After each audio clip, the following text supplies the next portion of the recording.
আসসালামু আলাইকুম, ওয়েলকাম করছি রিয়াসাদ আজিম। ভিন্ন ধর্ম মতদর্শী যারা শুনছেন সবার প্রতি আন্তরিক কৃতজ্ঞতা। অনেক ডিসকাশন চলছে বাংলাদেশ ক্রিকেট বোর্ডে ইলেকশনকে কেন্দ্র করে। যে আলোচনাটা শুরু হয়েছিল এখন থেকে আরো মোটামুটি বছর দুই আগে, যখন নাজমুল হাসান পাপন বাংলাদেশ ক্রিকেট বোর্ডের সাবেক সভাপতি, তিনি ক্রীড়ামন্ত্রীর দায়িত্ব পান।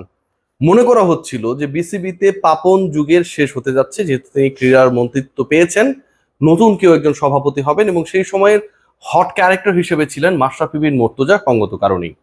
এরপর অনেক পরিবর্তন হয়েছে, সরকার পতন হয়েছে, নাজমুল হাসান পাপনরা বাংলাদেশ ক্রিকেট বোর্ডের সাথে সম্পৃক্ত নেই।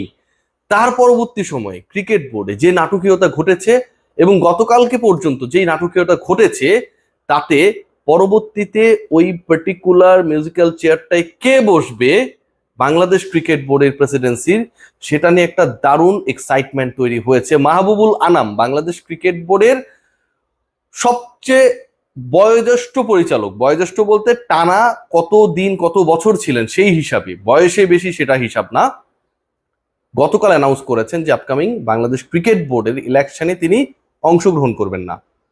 তিনি ইলেকশনে শুধু অংশগ্রহণ করবেন না এটা না, তিনি কোনো ক্লাবের হয়ে কাউন্সিলর মানে ভোটারও হবেন না। বাংলাদেশ ক্রিকেট বোর্ডের রানিং টেনুরটা শেষ করার পরই ক্রিকেটীয় কর্মকাণ্ড বিসিবির সাথে সমাপ্ত করছেন তিনি।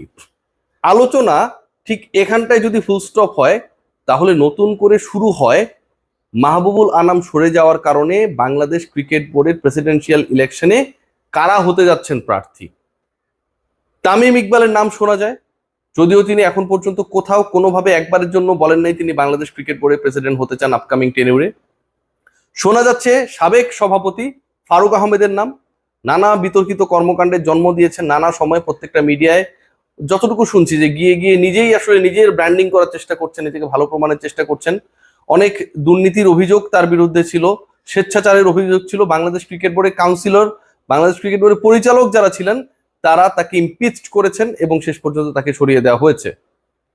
নাম শোনা যাচ্ছে আমিনুল ইসলাম বুলবুলের, বর্তমানে প্রেসিডেন্টের দায়িত্বে যিনি রয়েছেন। মাহবুব আনাম সরে যাবার পর এই মুহূর্তে সবচেয়ে অ্যানাউন্সড হট ক্যান্ডিডেট হচ্ছেন ফারুক আহমেদ। ফারুক আহমেদ কেন আমি বলছি, কদিন আগেই তিনি একটা ইন্টারভিউতে ক্লিয়ার করেছেন যে পরের বাংলাদেশ ক্রিকেট বোর্ড ইলেকশনে অংশগ্রহণের তার ইচ্ছা আছে, সিচুয়েশন বলে দিবে। এখন ফারুক আহমেদকে বা ফারুক আহমেদের এন্ট্রিতে যাদেরকে মনে করা হতো, মাহবুব আলম তাদের একজন। ফারুক আহমেদ বিভিন্ন সাক্ষাৎকারে তার নিজের কথা যতটুকু বলেন তার থেকে মাহবুব আনামের কথা বেশি বলতেন। মাহবুব আনাম যেহেতু নিজেই রেস থেকে সরিয়ে নিয়েছেন, ফারুক আহমেদের প্রধান প্রতিপক্ষ সরে গেছে। বুলবুল ভাই বলছেন যে তিনি ইলেকশন করতে চান না, তিনি বলছেন যে তিনি একটা কুইক টি-20 ইনিংস খেলতে এসেছেন, according to the statement of Aminul Islam Bulbul, right? So তিনি যদি সত্যি সত্যি ওই টি-20 ইনিংসটা, কুইক টি-20 ইনিংস খেলার কথা যেটা বলেছেন সেটাকে বাস্তবায়ন করেন, তাহলে তো পরের ইলেকশনে বুলবুল ভাই থাকবেনই না, তার কথা মতো। এটা আমার কথা না। থার্ড যে পয়েন্ট, তামিম ইকবাল খান এখনো কোথাও বলেন নাই তিনি ইলেকশন করছেন, তিনি ভোটে দাঁড়াবেন। ডিরেক্টর তিনি হলে তিনি প্রেসিডেন্সিয়াল ইলেকশন করবেন, কিন্তু একজনই বলেছে, আমিনুল ইসলাম বুলবুল বলেন নাই, তামিম ইকবাল বলছেন না, বলেছেন একজন, তিনি হচ্ছেন Faruk Ahmed.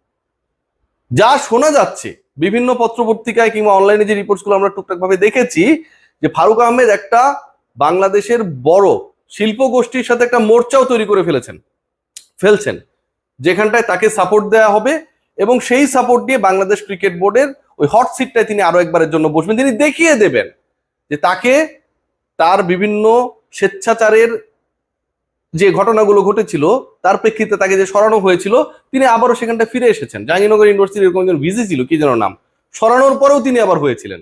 So he is ultimately challenging the running government, যারা তার এই স্বেচ্ছাচারের এগেনস্টে অ্যাকশনে গিয়েছিল।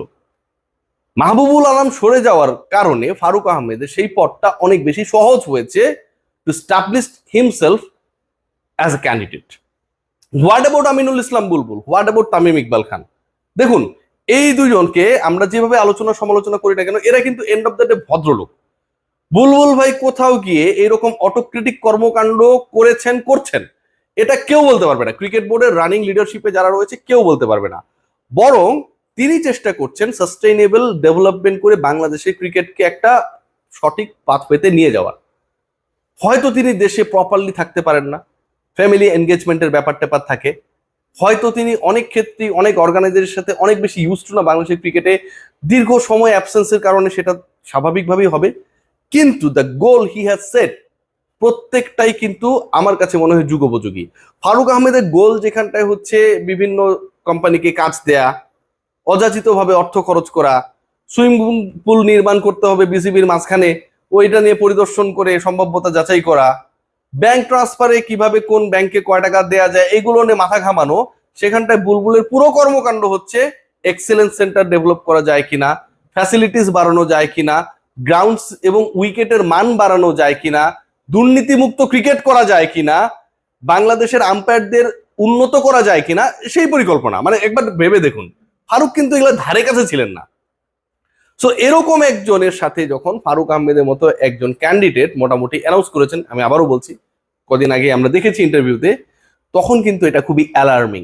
বাংলাদেশ ক্রিকেট কোন পথে? হোয়াট অ্যাবাউট তামিম ইকবাল খান? আপনারা বুকে হাত দিয়ে বলুন তো যে তামিম ইকবালকে ক্রিকেট বোর্ডে প্রয়োজন নাই? কেউ বলতে পারবে না। Definitely Tamim Iqbal is very much needed to the cricket board. সেটা যেই রোলেই হোক, সেটা সেট হবে অন্য জায়গা থেকে, কিন্তু তামিম ইকবাল খানকে বাংলাদেশ ক্রিকেট বোর্ডে দরকার।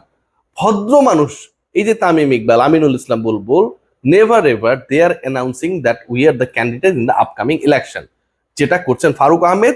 এবং আপকামিং ইলেকশনে আমার কাছে মনে হয় যেভাবেই হোক মাহবুব আনামের এগেনস্টে যে ধরনের বিভিন্ন কনভারসেশনে গিয়ে, বিভিন্ন টক শোতে গিয়ে তিনি কথাবার্তা বলেছেন, এটা একদমই ক্লিয়ার হয়ে যায় that Faruque Ahmed is now in a very comfortable position situation. যেভাবে তিনি চাইছিলেন যে এই লোকগুলো বোর্ডে না থাকলে তার জন্য এন্ট্রি করা আরো একবার সহজ হয়ে যায়, অথবা তাকে কেউ এক্সিট করাতে পারবে না, সেটা এই মুহূর্তে ডান হয়ে গেছে।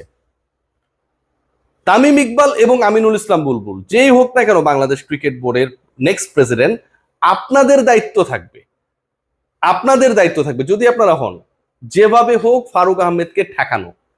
ফারুক আহমেদকে যদি আপনারা ঠেকাতে না পারেন, বাংলাদেশের ক্রিকেটে Simon Taufel, Alex Marshall, Tony Hemmings, এই যে বিভিন্ন চমকগুলো আমরা দেখেছি, টানা 2টা টি20 সিরিজে শ্রীলঙ্কা এন্ড পাকিস্তানের বিপক্ষে জয়, বাংলাদেশের ক্রিকেট নিয়ে যে উচ্চাসা তৈরি হয়েছে, প্রত্যেকটা জিনিস আবারও নিচে নেমে যাবে। Faruk Ahmed was the only president যার সময়টায় গত 20 বছরের মধ্যে বাংলাদেশের ওয়ানডে র্যাঙ্কিংটা একদম তলানিতে চলে গেছে।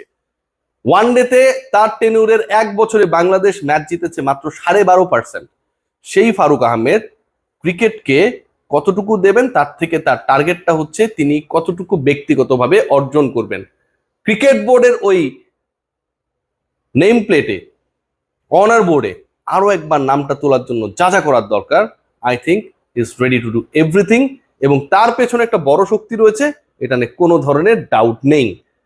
সো তামিম ইকবাল, আমিনুল ইসলাম বুলবুল ছাপিয়ে আলোচনায় সেই ফারুক আহমেদ যাকে বাংলাদেশের মানুষ বাংলাদেশ ক্রিকেট বোর্ডের প্রেসিডেন্ট হিসেবে একসেপ্ট করে না, যার স্টেটমেন্ট গুলোকে মানুষ খুব একটা বিশ্বাস করে না, যার কর্মকাণ্ড বাংলাদেশ ক্রিকেটকে খুব একটা এগিয়ে নেয় না, সেই তিনি এই মুহূর্তে কমফোর্ট জোনে। বুলবুল ভাই, তামিম ইকবাল কি ভাবছেন আপনারা? ক্লিয়ার করুন তাড়াতাড়ি।